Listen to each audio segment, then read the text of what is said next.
S'ils l'ont fait, pourquoi pas vous ? Salut à toutes et tous, c'est Yacine Scali et bienvenue dans la tête d'un CEO, le podcast qui vous inspire à entreprendre. Depuis 5 ans, je vous propose de faire un petit tour dans la tête de un ou une entrepreneur chaque semaine pour justement s'inspirer de leur état d'esprit et de leur parcours. Mon objectif, il est hyper simple, c'est voir un maximum de personnes se lancer, entreprendre et miser sur elles.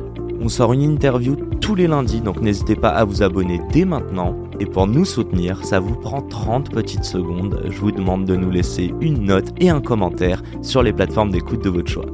Encore une fois, un grand merci de nous écouter et n'oubliez pas, s'ils l'ont fait, pourquoi pas vous ? Bonne écoute à toutes et tous. Les amis, avant de vous présenter ce super podcast, je voudrais remercier notre partenaire, c'est Conto, le compte pro qui simplifie vos finances pro. Conto simplifie le quotidien bancaire des PME et des indépendants en offrant un service de création d'entreprise et un compte pro 100% en ligne, des outils de facturation, de comptabilité et de gestion des dépenses. Avec un produit innovant, un service client ultra réactif et disponible 24 heures sur 24 et 7 jours sur 7 et des tarifs transparents, Conto est naturellement devenu le leader européen de sa catégorie. Aujourd'hui, c'est 1,5 million de pros qui sont déjà clients Conto. D'ailleurs, on a reçu son CEO Alexandre Pro il y a 3 ans quand Conto n'était pas une licorne. C'est l'épisode 31 qu'on vous invite à écouter pour comprendre leur vision avant-gardiste. Bref, si vous souhaitez ouvrir un compte pro, ça vous prendra seulement 10 minutes et ça se passe sur conto.com. Conto.com. Encore merci à Conto de nous permettre de vous proposer ce podcast qui, je l'espère, vous inspirera à entreprendre. Bonne écoute.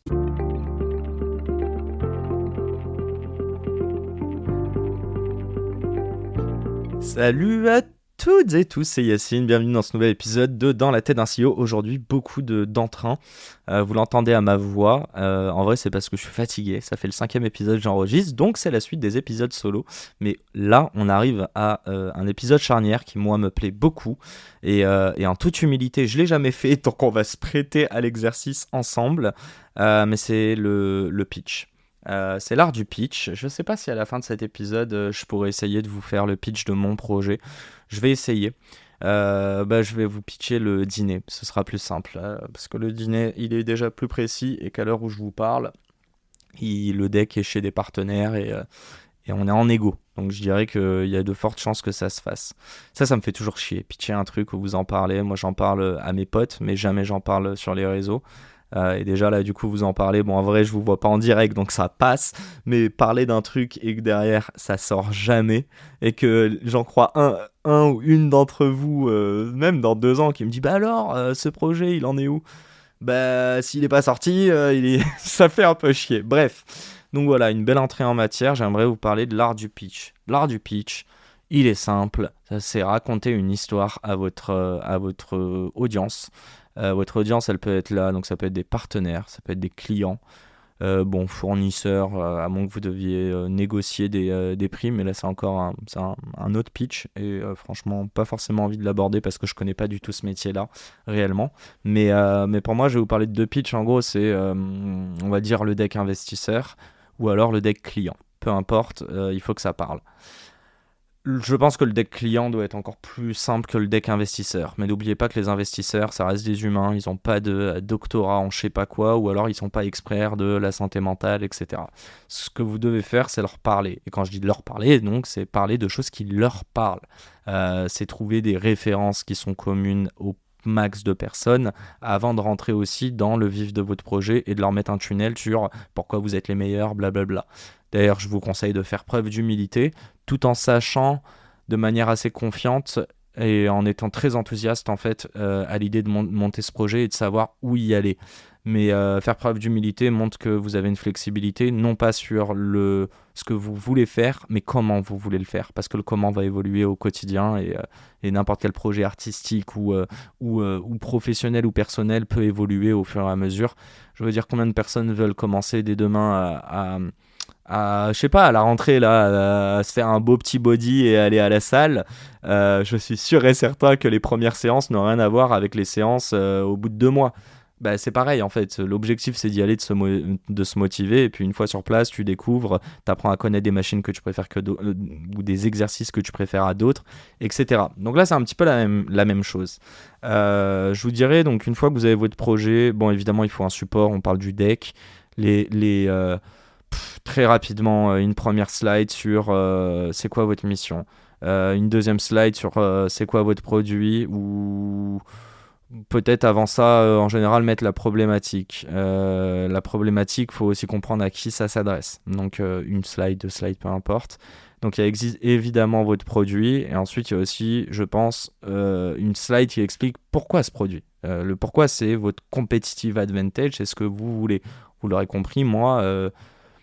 il n'y en a pas, hein. Moi, je vais juste dire, je connais des gens, ils sont cool, je vais essayer de les convaincre d'allouer un petit peu de leur temps et on va faire un projet sympa, quoi. Mais le pourquoi, il est aussi sur le timing, il est sur qu'est-ce qu'il y a dans le marché, quelle est la compète, etc. Pourquoi tu penses qu'il y a un bon créneau, etc. Ensuite, la confiance, je pense qu'elle arrive sur c'est quoi la vision des premières marches, mais c'est aussi quoi la vision à long terme. Donc, on rentre sur comment. C'est un peu la question qu'on se posait dans un autre podcast où je vous racontais un petit peu les questions à vous poser, mais qui vont en fait clairement, dessiner votre pitch, quoi. Ça va être les éléments qui vont qui vont faire le pitch, le squelette, et juste après le comment, c'est la mission. C'est pourquoi vous faites tout ça, pour qui, mais surtout d'un point de vue, l'impact qu'il va y avoir chez ces personnes. Mais l'impact, c'est pas forcément tangible. Alors c'est top si vous pouvez le mesurer en plus, mais souvent vous allez pouvoir le mesurer, j'invente, un smartphone aujourd'hui, on vous vend de l'impact. Bon, l'impact qu'il va avoir, entre guillemets, c'est être un assistant pour vous, l'AI, ils vous vendent ça. Sauf qu'il y en a d'autres, vous savez très bien, ceux qui n'arrivent pas à prendre le tournant technologique, pour qui c'est plutôt une perte de temps parce qu'ils galèrent à prendre le tournant. Donc ce que je veux vous dire, c'est plus genre... Essayez de voir, je sais pas, là on parlait du téléphone, en fait l'idée, est-ce que c'est faux, hein, parce qu'au final on passe beaucoup de temps sur le téléphone, mais si à la base on a des outils qui sont beaucoup plus rapides, alors du coup on est censé soit pouvoir faire plus dans la même journée, soit pouvoir dégager du temps aux gens. Et évidemment, jamais de la vie on vous vend un smartphone pour vous dire c'est pour que on vous dégage du temps et vous faire votre taf plus rapidement. Donc c'est un très mauvais exemple. Mais ça aurait pu. Je suis sûr qu'il y a un gars ou une nana demain qui montera un projet comme ça, et d'ailleurs qui se rend compte que lorsqu'il y a l'utilisation de son projet, c'est pas exactement cette mission-là qu'elle sert. Et c'est pour ça qu'elle doit être bien définie. C'est qu'il y en a un beau problème. Parfois il y a des missions qui se lancent, enfin des projets qui se lancent pour servir une mission, et en fait le projet est détourné de l'utilisation. Parfois, c'est assez mauvais et néfaste, et parfois, ça crée des opportunités tout simplement business. À ce moment-là, si c'est une opportunité, c'est parce que ça reste aligné avec votre mission. C'est-à-dire que le produit, le comment on l'apporte, c'est pas grave. Par contre, ce que vous voulez servir à la base, c'est permettre à des gens, je sais pas, on revient sur Blablacar, tout simplement donner des alternatives de déplacement à des gens qui, et en même temps, polluer moins, concrètement. J'allais dire qui, eux, se déplacent au quotidien ou presque, ou font des trajets, et en fait polluent. Alors qu'il y a de la place, et rentabiliser un petit peu un process. Moi, je vais pas vous pitcher Blablacar. Je pense qu'il y a 10 000 personnes qui le feront mieux que moi, dont un certain Frédéric Mazella. Passons. Donc voilà, on revient au pitch. La première partie, c'est commencer à dire, alors voilà, moi, l'idée. Donc moi, je vais vous en parler.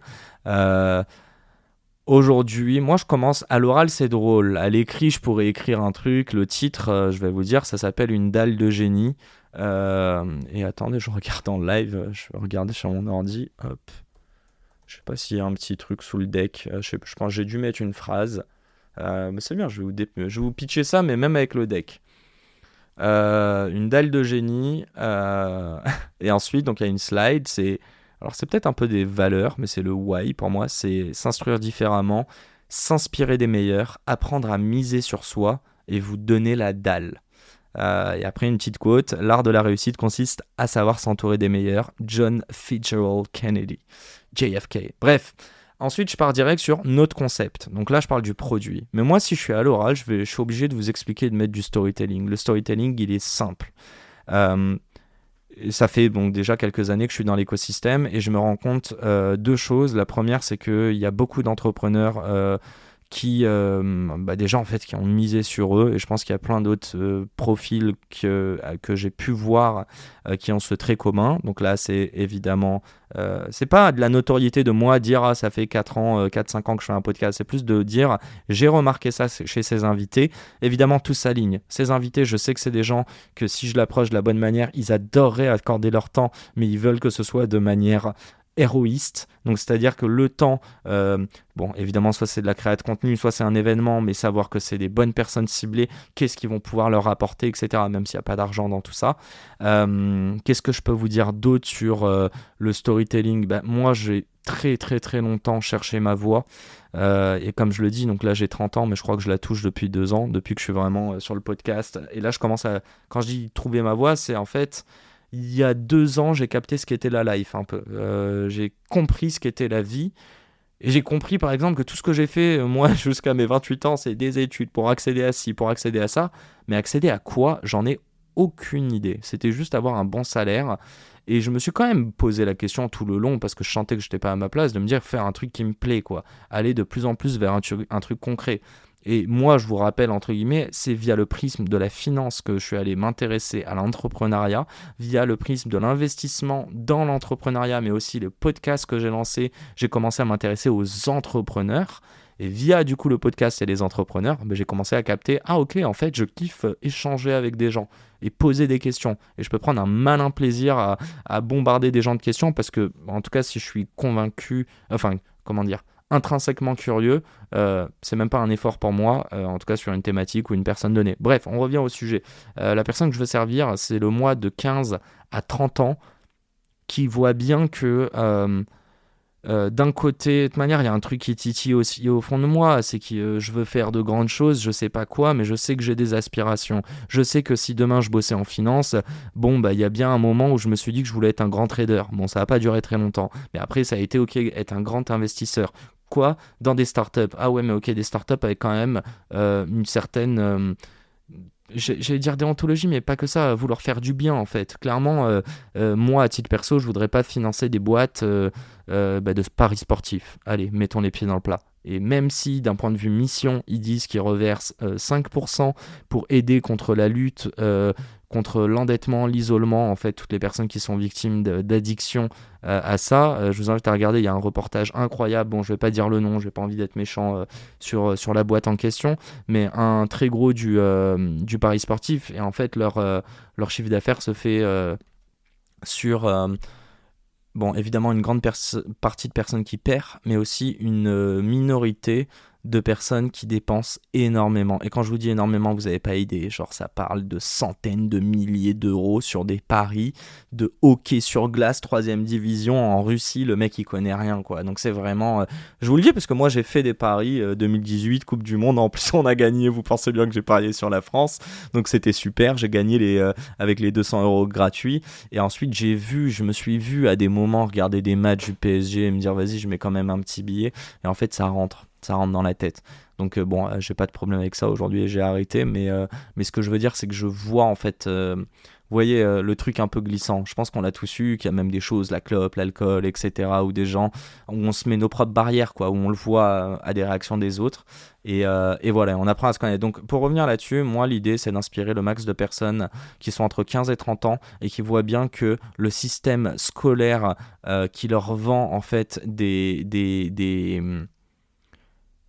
pas des formations, mais des métiers en fait. On met en avant des métiers, ils sentent bien que c'est en décalage. Et quand je dis en décalage, c'est pas qu'ils se disent pas je veux pas être médecin, docteur, parce que c'est des super beaux métiers, c'est juste se dire ok, moi perso je me reconnaissais pas dans ça. Donc ça c'est assez précis, c'est-à-dire qu'il y a un cadre pour entrer dedans. Et puis je me rendais compte, je voyais pas pour quelle entreprise je voulais bosser, même si c'est dans une entreprise, je pense que je me suis jamais réellement vu dans une entreprise. Je vais aller plus loin, moi j'ai eu beaucoup de problèmes avec l'autorité, et je pense qu'aujourd'hui j'accueille, bon je vous en parlerai dans un autre podcast, mais j'accueille ces problèmes-là, parce que ça me conforte dans l'idée de me dire, tu dois mener ta barque tout seul et faire tes propres projets, avoir ton propre impact, et te bouger en fait toi tout seul, parce qu'il y aura toujours une limite si c'est quelqu'un qui sera au-dessus de toi, il pourra toujours t'éduquer, t'inspirer au max. Au bout d'un moment, je pense qu'il y a une limite et que je vais vouloir me réaliser moi-même. Donc c'est... Putain, là je digresse. Attendez, je regarde le timing. Ok, je vais essayer de vous la refaire et de vous faire le pitch. Après, je vais peut-être essayer d'analyser et de dire ce que j'aurais pu mieux faire. J'ai envie de vous pitcher aujourd'hui, du coup, mon nouveau projet qui s'appelle Une dalle de génie. Une dalle de génie, c'est quoi? En quelques mots, le concept, c'est de proposer un repas qui est plutôt étoilé, donc un repas en tout cas concocté par un chef et sa brigade, et faire asseoir autour de la même table un entrepreneur, un ou une entrepreneur, un ou une cuisinier, dont la brigade cuisinera, vous l'aurez compris, un ou une artiste, un ou une acteur, une autodidacte et surtout un ou une personne qui vient de la creator economy. Le but, c'est de joindre tout ce monde-là, toutes ces personnes qui n'ont pas eu forcément de code et un cadre bien précis pour pouvoir accéder à une aspiration, à un rêve, à une envie, qui d'ailleurs pour beaucoup peut être connotée de folle. Pourquoi? Parce que tout le monde ne peut pas s'identifier à des rôles modèles qui ont réussi. Et du coup, le but de cette dalle de génie, de ce repas, c'est de démystifier ce qu'est l'entrepreneuriat et l'art de miser sur soi en recevant des personnes qui sont toutes plus exceptionnelles les unes que les autres et qui ont misé sur elles et en essayant de s'imprégner de leur parcours et de leurs apprentissages pour pouvoir au mieux intellectualiser ce mindset entrepreneurial et se l'approprier par la suite. Évidemment, notre cible, elle est simple, c'est des personnes qui ont, on va dire, à partir de 15 ans, pour qui on va lier un moment de détente et de divertissement avec un moment éducatif, et ça peut aller jusqu'à des personnes qui vont avoir, je pense qu'il y a des personnes qui ont 40, écoutez, mes parents, ils ont entre 50 et 60 ans, plus 60, dédicace à eux, et je suis sûr et certain qu'ils regarderaient, et pas que parce qu'il y a leur fils dedans. Donc voilà, ça s'adresserait à tout le monde. Moi, à titre perso, j'ai cherché pendant des années ce que je voulais faire et je suis en paix avec l'idée que je vais faire plein de choses différentes dans ma vie qui vont nourrir plein d'ambitions et plein de versants différents à des moments différents de ma personnalité, etc. On se construit et on évolue.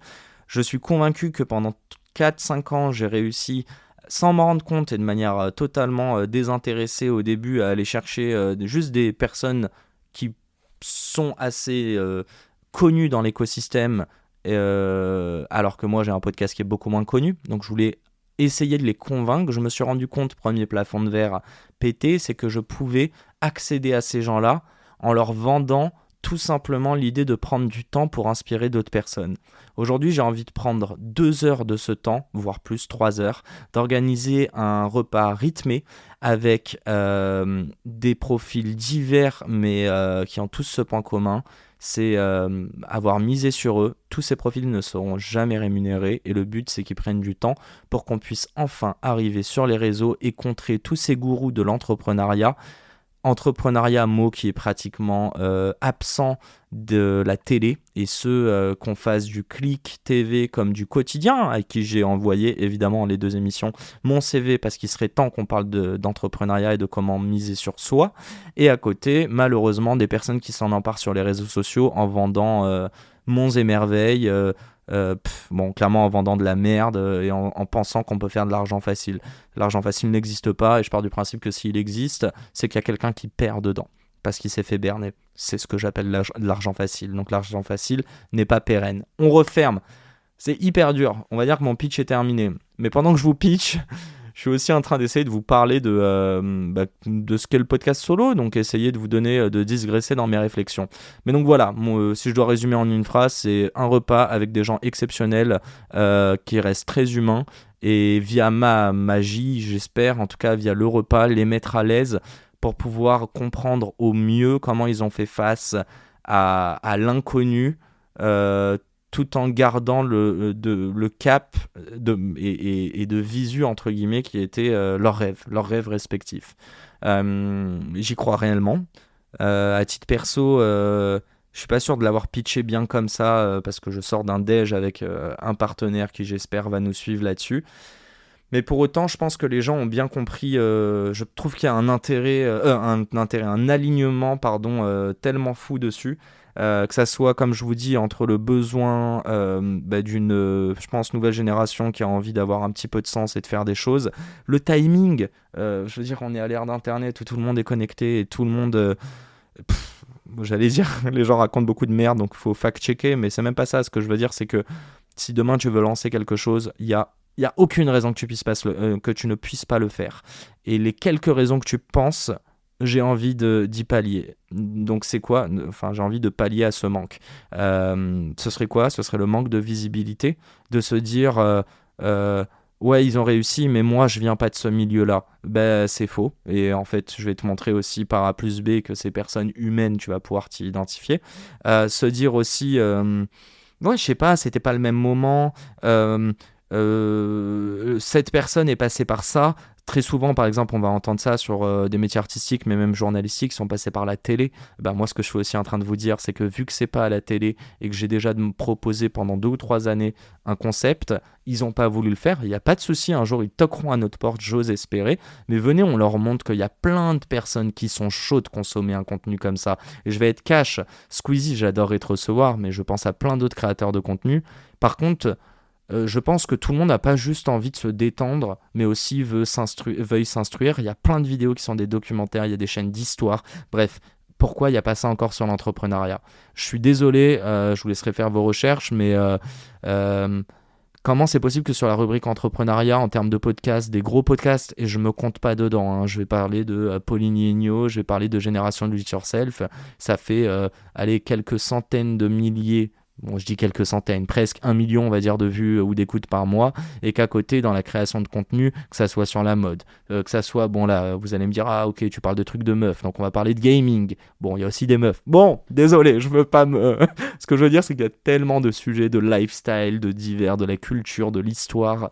Moi, j'adore, comme beaucoup, hein, regarder les documentaires sur les serial killers, mais aussi sur les go fast et les bracos. Bref, ça me fait rire. C'est mon côté un peu gangster qui me rappelle à quel point je pourrais jamais tenir avec la police dans un fourgon, mais passons. Euh, et pourquoi je vous disais ça? Ouais, tout simplement pour dire que le créneau est là, il manque. Pour moi, en tout cas, j'en suis viscéralement convaincu, vous le voyez, et je suis aussi viscéralement convaincu d'une chose, c'est que si les, je sais pas comment dire, tout s'aligne, mais même si tout s'alignait pas, je pense qu'il y a une partie de la population qu'on doit pouvoir servir avec on va dire ce concept. Donc on aurait même pu le faire il y a 10 ans, où TikTok n'était pas encore là, par exemple. Mais même aujourd'hui, avec tout ça, avec toute même la creator economy, je pense que et les personnes qui se reconvertissent, je pense que l'audience est sous-estimée, elle est sous-cotée. Il y a tellement de personnes qui pourraient s'y identifier. J'adorerais que des personnes de 40-50 ans lâchent leur carrière et se réinventent, lancent même des side projects. Je vous dis pas de lâcher votre job et de mettre en péril votre quotidien, mais vraiment ce truc de se dire, attends, en fait, c'est et pourquoi pas. Ça m'a toujours plu, donc et pourquoi pas. Et déjà, quand t'as basculé ça et que t'es dans le comment, donc c'est quoi la première étape? Et donc l'étape, c'est de m'écouter. Écouter les questions pardon, que j'ai posées, pas m'écouter, mais vous poser ces questions. Essayez d'avoir des réponses, commencez à le pitcher, parlez-en autour de vous, évidemment. Et donc voilà, moi je suis convaincu. Et la dernière chose dont je voulais vous parler, c'est aussi moi. J'avais pas mis une slide sur moi, c'est la toute dernière, puis au final, je l'ai mise. Je vais vous dire ce que j'ai mis. Bon, après je vous parle juste des slides rapidos. Donc voilà, il y a une slide notre concept, après il y a notre ambition, vous inspirer, notre postulat, mais c'est faux, c'est moi qui ai écrit. Si chacun d'entre nous misait sur soi, le monde se porterait mieux. Je crois que j'ai déjà dit dans le podcast, j'ai signé Yassine Scali. Pour ça me fait rire parce que c'est moi la citation, mais bref, c'est aussi essayer de mettre mes valeurs dedans et ma vision. Ensuite, il y a une slide notre mission. Et notre mission, en fait, c'est l'authenticité. C'est essayer de retranscrire au mieux ce que les personnes ressentent, quoi. Ça pourra pleurer, ça pourra rigoler. En tout cas, l'authenticité, c'est des émotions. Très souvent, ce qu'on voit, c'est du rire. J'aimerais bien aussi que ça soit un petit peu plus sérieux. Mais passons. En tout cas, moi, à titre perso, sur de l'entrepreneuriat. Ensuite, notre objectif. Et là, c'est la slide vision à long terme. Et juste après, je réponds à la question comment. Donc, c'est quoi que j'ai écrit? Devenir la référence nationale dans le divertissement et l'inspiration entrepreneuriale. Je vous cache pas, je trouve qu'elle est mal dite cette phrase, mais on reverra. Non. Et comment en abordant des sujets profonds et importants, sous légèreté, bienveillance et authenticité. Faire du contenu divertissant tout en s'instruisant et en s'inspirant des talents. C'est possible. En tout cas, on va essayer de le prouver. Notre audience, bon, j'ai mis 18-30 ans, mais ce serait plus 15-30. Ensuite, notre savoir-faire. Ensuite, le pilote. Donc, j'explique parce que, évidemment, je suis rentré dans le détail. Donc, on a déjà l'animateur, Yacine Scali, le lieu, l'équipe technique. On a déjà shortlisté les 4 invités. Ils ne le savent pas encore, mais j'espère qu'ils vont dire oui. Et on a déjà tout le menu qui est fait. Il faut juste qu'on rentre dedans. Quand je dis le menu, c'est en gros, on a entre 5 et 7 slots. Quand je dis slot, c'est événements dans le dîner qui vont faire un peu un parcours. Bref. Ensuite, il y a le mood board. Donc, c'est aussi expliquer ce parcours, c'est quoi. Et vu que j'ai déjà le lieu et l'accord, là, c'est aussi une slide qui s'adresse à les invités, mais aussi aux sponsors. Et donc, du coup, là, la dernière slide, enfin, l'avant-dernière, c'est la distribution. Donc là, j'explique comment on va distribuer tout ça, notre partenaire, qu'est-ce qu'il a à y gagner et comment ça se matérialise. Et c'est la dernière slide. Enfin, je l'ai appelé « Mais pourquoi ?» Number 1, quête de sens. Number 2, rôle modèle et visibilité. Je dis qu'il y a un manque de visibilité sur des profils à succès qu'on a eu en France et je vous compare juste ça aux US. Et clairement, je le dis, je veux pomper l'ambition entrepreneuriale dans la culture des US. Genre, croyez-moi, j'envie les US. J'ai fait 4 ans d'études au Canada, donc je vois déjà un petit peu ce que c'est et je les envie pas du tout sur plein de points. Mais ça, c'est un truc hyper important pour moi. Point numéro 3, accessibilité à l'entrepreneuriat. Je pense qu'en France, on est un putain de pays d'entrepreneurs et on a un cadre incroyable. Donc lancez-vous, mais ça, il faut qu'on communique dessus. Du coup, numéro 4, nouveau support de communication. On n'a même plus besoin d'aller voir... la télé, enfin je veux dire là, un bel épisode comme ça, vous l'aurez compris, je veux un peu de notoriété, donc un truc quali, bon ça va coûter entre 25 et 40 000 euros je pense. Bon, on va aller chercher l'argent. Dernier truc, point numéro 5, c'est monter des arnaqueurs et autres gourous en ligne.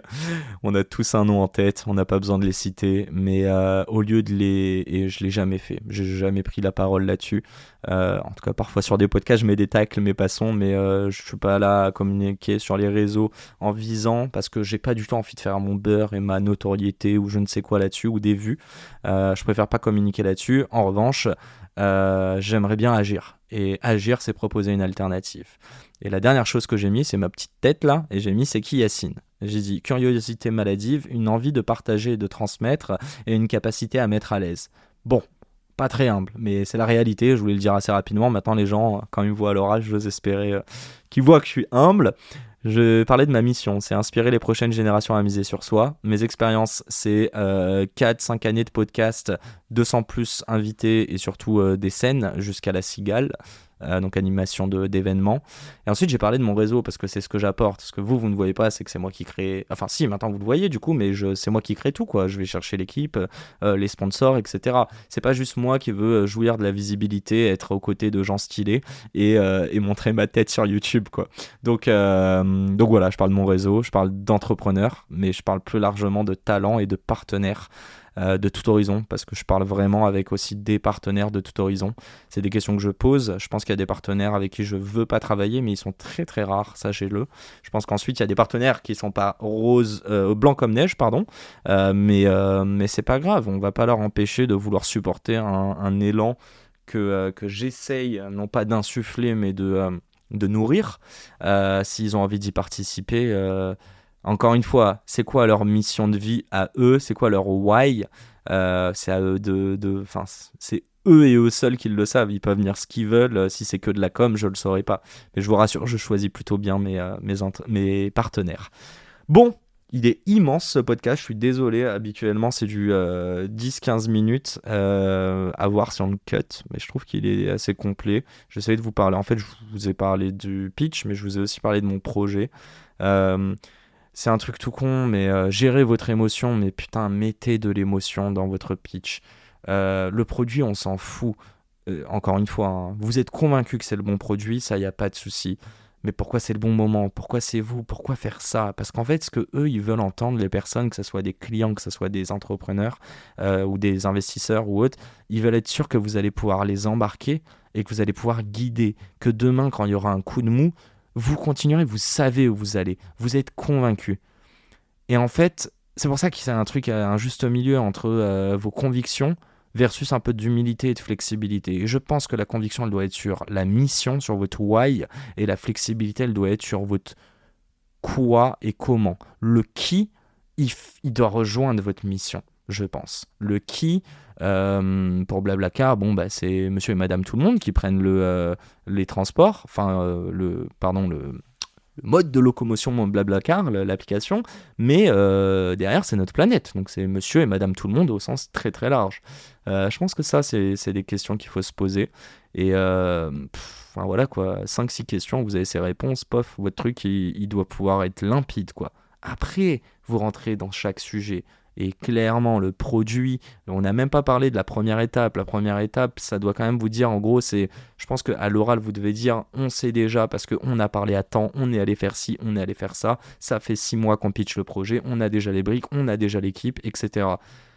J'ai presque envie de dire, je suis pas un bon vendeur, hein, mais j'ai presque envie de dire que, en tout cas pour un investisseur, faut presque lui faire ressentir que s'il vient pas, c'est pas grave, ce sera quelqu'un d'autre. Donc voilà, après ça dépend de la relation, etc. Bref, je vais arrêter de parler. Je vous souhaite une super belle journée, soirée, peu importe, surtout une belle aventure entrepreneuriale, des belles réponses à ces questions que vous allez vous poser, j'espère. J'espère que ça vous aura plu. Je suis désolé, c'est pas très structuré, mais je pense que c'est en étant moins structuré qu'on digresse et que j'ai pu vous parler de pas mal de choses. Donc voilà, j'espère que ça vous a plu. Moi en tout cas, je crois que j'ai pris du plaisir. Sur ce, ciao, bonsoir, un grand merde à toutes et tous, et j'allais oublier ce petit call to action, oh là là, ces notions marketing, mais allez me laisser une petite note s'il vous plaît, les petits potes, que tu sois une mec, je dirais un mec, une meuf, que t'aies 15 ans comme t'en es 50, si ça t'a plu, moi ça m'importe. Donc voilà, rappelez-moi que ce que je fais ça sert pas à rien. Merci, et à très vite pour un nouvel épisode. Ciao ciao. C'est la fin de cet épisode. S'il vous a plu, prenez 30 secondes pour nous laisser un commentaire et une note sur la plateforme d'écoute de votre choix. On a encore des dizaines d'épisodes en stock, donc je vous laisse fouiller. Et d'ici là, n'oubliez pas, s'ils l'ont fait, pourquoi pas vous ? Encore une fois, un grand merci de nous avoir écoutés et à très vite pour un nouvel épisode. Ciao.